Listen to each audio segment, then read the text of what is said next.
Our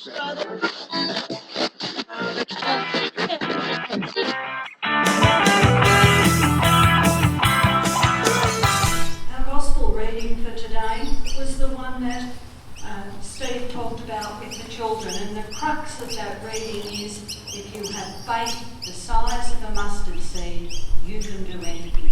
I won't read the whole passage for you because that's the bit for you to remember, but I do have another passage to read for you, and it's from the book of Jeremiah. So Jeremiah 18, verses 1 to 6. This is the word that came to Jeremiah from the Lord. Go down to the potter's house, and there I will give you my message. So I went down to the potter's house, and I saw him working at the wheel. But the pot he was shaping from the clay was marred in his hands. So the potter formed it into another pot, shaping it as seemed best to him. Then the word of the Lord came to me. O house of Israel, can I not do with you as this potter does, declares the Lord. Like clay in the hand of the potter, so are you in my hand, O house of Israel. Hear the word of the Lord. Thanks be to God.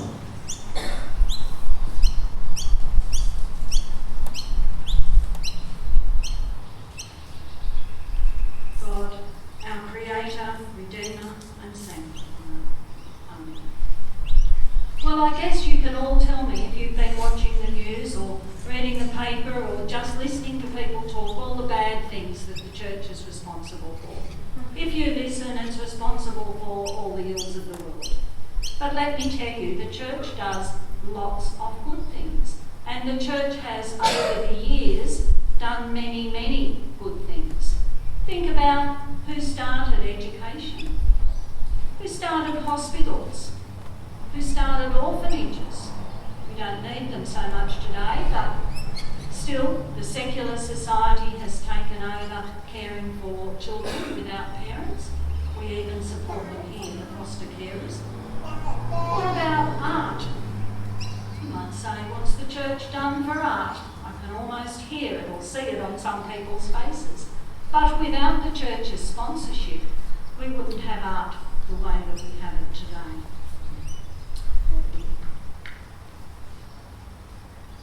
I wanted to show you a slide to start off with. This is Fra Angelico's slide from the 1300s.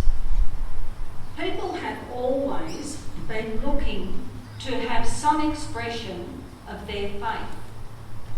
People have tried to build huge buildings. Think about the cathedrals that we've got around. They don't need to be so tall. So what's the reason for that? Pointing people to God, thinking about looking up, thinking about something bigger than yourself. And famous painters also wanted to express their faith. But it was an interesting time because the people with the skills to paint and make the paint usually didn't have the money to buy all the ingredients to make the paint and to do it. It was the wealthy people, and in particular the church, because the church used to be very, very wealthy. You wouldn't think so today if you looked at our books, but the church used to be very wealthy, and they would pay the poorer skilled artists to paint for them. I'm going to give you some names, and just to remind you, you might have heard of a lot of these people, very famous artists. These people were sponsored by the church. Church was their patron in helping them to paint. What about Caravaggio? I know I've shown some Caravaggio paintings here over the years. Michelangelo, Steve Wapner, Giotto, Fra Angelico. On again. I really never liked technology. What about people like the Van Eyck brothers? Do you know about the Van Eyck brothers?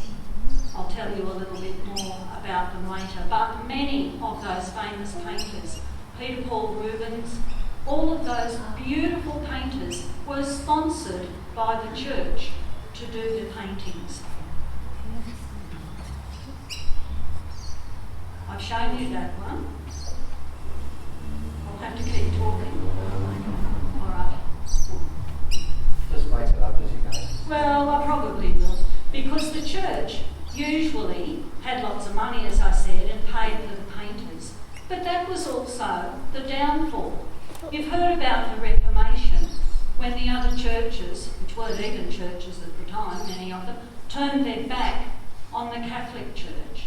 One of the reasons, one little reason, was because the church was spending so much money on art and in turn was asking the parishioners, or expecting the parishioners to pay for this art that they were commissioning. It was rather a difficult time. Do we need to have these great big huge paintings? Well, they seemed to think so in those days. And one of the reasons that they wanted to have the paintings was that they were teaching tools. People who couldn't read could look at the pictures. Look at the Sistine Chapel, if they were ever allowed to get in there. Look at all the other beautiful windows around in churches that told the story. Around the 1400s, there were lots of icons around, and I know I've shown you this one before, Ruvlov's icon of the Trinity. Now you'll notice that it has enough detail for you to see, but it doesn't have shadows, it doesn't have all those sorts of things put in. And it's there for you to look at, to think about, and be drawn closer to God. You forget that it doesn't have all the finer little bits. You think about God. Think about God as Trinity. It was a problem for the artist often to paint things. You think about the mysteries of the church. How could you put paint to paper and show something like that? How could you show a miracle? How could you show something like what's happening at communion? You can show the bread and the wine, but you can't show that other element. So it was often very much a challenge for them.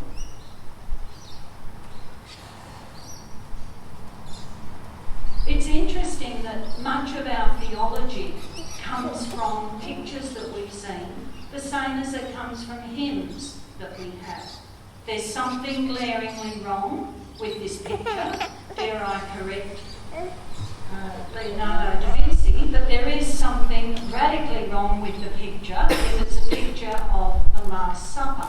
I'm going to leave it for you to work out. If you can't work it out, come and see me later. But I wonder how many people would see the Last Supper exactly that way. What about the hymns we have? What about the hymn, There is a Green Hill Far Away? Where was the green hill at Golgotha? It made lovely sense in the hymn, but it wasn't right. So it's up to us to know our Bible very well so that we can look and say, or listen and say, is that correct? If we don't know the Bible, we won't know whether it's right or not. I'm going to show you a beautiful window, and I hope you can see it well enough. This is the window in the church where I grew up.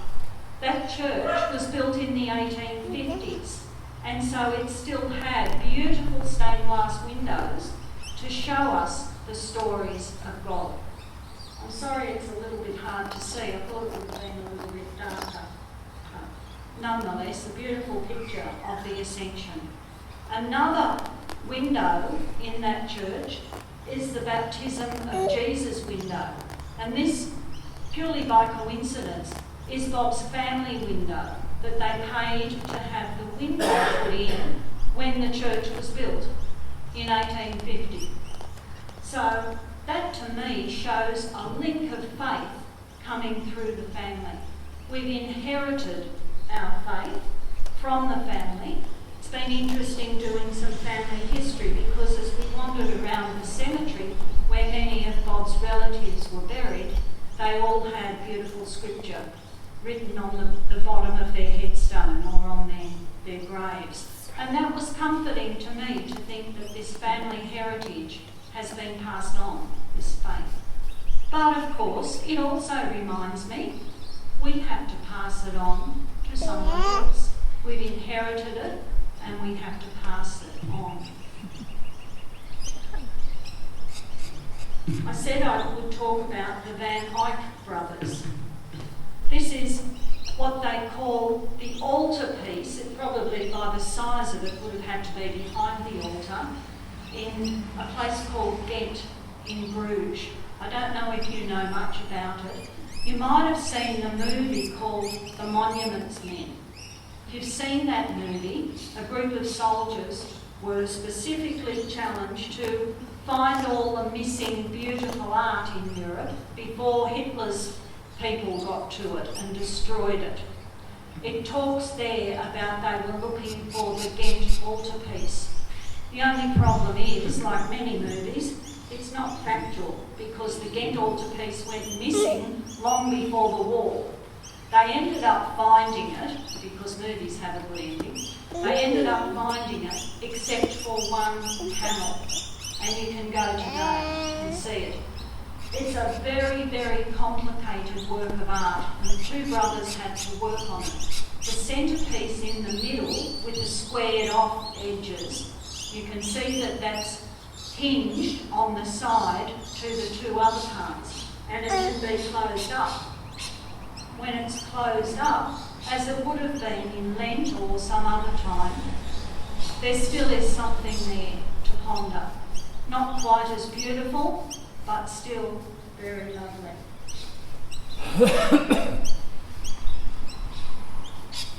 Lots of points to ponder. I'm going to leave you with the altar. If you like, you can sit and watch it. Don't be distracted by Adam and Eve without any clothes on. If that suited the people in those times, that'll do us. It's important, though, to know that we have that history, that faith that's been passed down to us. We have that history, but we also have the job of passing it on. I wonder if you can think about where your faith came from. Who was the first person who spoke to you about faith? That's something you can think about later on during the week. But somebody must have said something to you or done something that encouraged you, unless you were very small, to think about God. I can remember that person being my mother. My mother and my godmother were very clear that I had to know about the faith. And I can remember being about 4 when the Korean War started.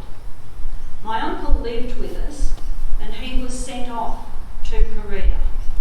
I was too young to understand exactly what that meant, but I knew from my family that it was something pretty serious. I could pick up those vibes.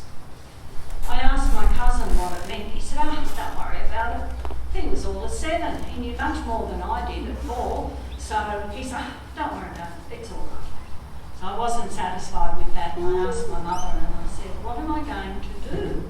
Because I loved my uncle very dearly. And how am I going to cope with this? She said, you have to pray. You have to pray every day. And that's what we'll do. So every day we prayed. And my uncle came home safe and sound.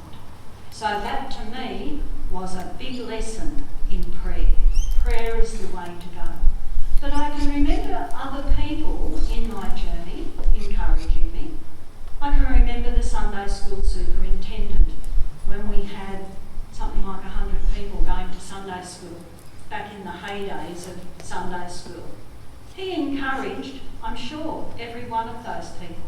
He always had something to say to make us think a little bit more. But sometimes I'm encouraged by family and by friends. I'm encouraged by family because many of you will know that my son is going through theological college at the moment. Now, he's never been a good speller, and so ever since he got to high school, he said, would you proofread this assignment before I put it in? And it's a habit that's well established because I still get the assignments to proofread before they go in, and he's nearly 50. So I still get to read them. And I don't mind reading them. I might tell you with spell check, I don't have to do much as far as correcting spelling or grammar or anything. But I think I get more out of it because I read it and think about it. He's keeping up with very modern scholarship because he's doing his training now. He does different subjects, quite different subjects to the subjects that I've done. So I'm finding out about more different things. Sometimes Bob will read them and we'll even have a discussion about it before we send it back to him. But we need to have people like that to encourage us. We can come to church on Sunday morning and be encouraged. But we need to have constant encouragement, which means we need to give encouragement to other people. And we particularly need to give encouragement to the leadership team. They really would benefit by encouragement, even if it's a simple word like, that was good today, or I enjoyed what we did. Something like that is very beneficial. Now I read from the Gospel of Jeremiah to you, the book of Jeremiah, not the Gospel, about the clay. And this is something that God sent Jeremiah down to the potter's house. Pottery in those days would have been very, very different from today. Today we have light electric wheels, you pick up and put in your car, take it home and have a practice. In those days they didn't. They were very complicated things. And pottery was a hard job. It was a hard job, but it was something that was very necessary.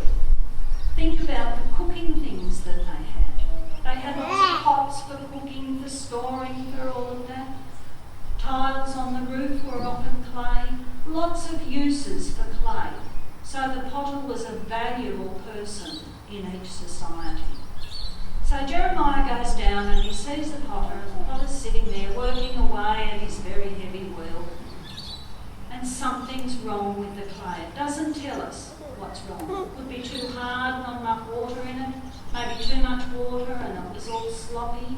Maybe it had a little piece of stone or something like that. Maybe it wasn't centred properly. We don't know. But we know that something was wrong with what the potter was doing. So the potter picks it up, destroys it, and starts again. It says there that he had to toss it from hand to hand. Today there's a machine for things that don't work well. You just toss your old pottery in, toss a bit of water in, and the machine does all that. But here, the potter's doing it himself. He gets the clay all ready, and he starts again. And he makes what he wants. It looks like in the beginning he's destroying something, but in fact he's making something very good out of it, something that's going to be perfect. And I know that at times in my life it's felt like God's been squashing me and squeezing me, and hopefully something better's come out. We haven't got to the perfect bit, but we're moving on, we're improving. But notice, he doesn't throw it away, the potter. Doesn't just say, that's not good, get rid of it. He works with it and he makes something wonderful from it. He can make something wonderful from it if there's been faith there. Faith the size of a mustard seed. He can do something wonderful with that person's faith so that they can then spread it to other people, to encourage other people. We keep coming back to needing to be encouraged. At the first service, of course, we had 4 readings, and one of the readings we had was the lovely passage where St. Paul writes to encourage Timothy. He tells Timothy, I've seen the faith that you have, which came from your mother and your grandmother. Timothy had been nurtured in that faith. But then he'd been encouraged later on by Paul. And Paul is saying to him, continue with that faith, let it grow and share it with others. Another reading we had, and when I look around, I think most of you would remember when By the Rivers of Babylon was on the radio, on the hit parade. It's an interesting song because it was quite boppy and happy then.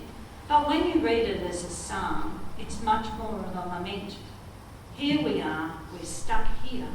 What are we going to do? And the answer is, encourage one another. Keep encouraging each other and things will work out. I've got a couple of things for you to ponder through the week, and it might very well take you the whole week to come up with the answers, but that's all right. I'm not marking things. Who shaped your faith? Who was it that initially introduced you to Jesus?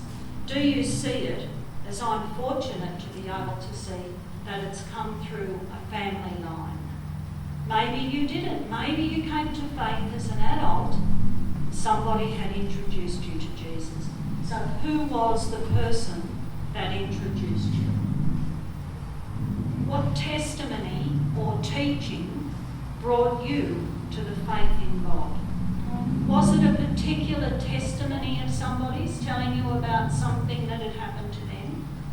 Was it a teaching? Maybe it was a sermon that you might have heard somewhere that really resonated with you and you thought, yes, this is it, this is right. What do you value most in your faith? Goodness me, you can think about that one for a month by itself. What's the most important in your faith? And the last one, to whom might you pass on your spiritual legacy? Who are you going to pass it on to? Now, as I look around, I find there's a lot of grandparents here. And sometimes it's not easy, is it, to pass that faith on to your family? It's often easier to pass it on to somebody else than it is with your own family. I know that. But that doesn't mean that we don't try. So that's something else to think about. To whom might you pass on your spiritual legacy? I'm going to finish with a prayer. You might like to say it with me, or you might like to listen. Holy Spirit,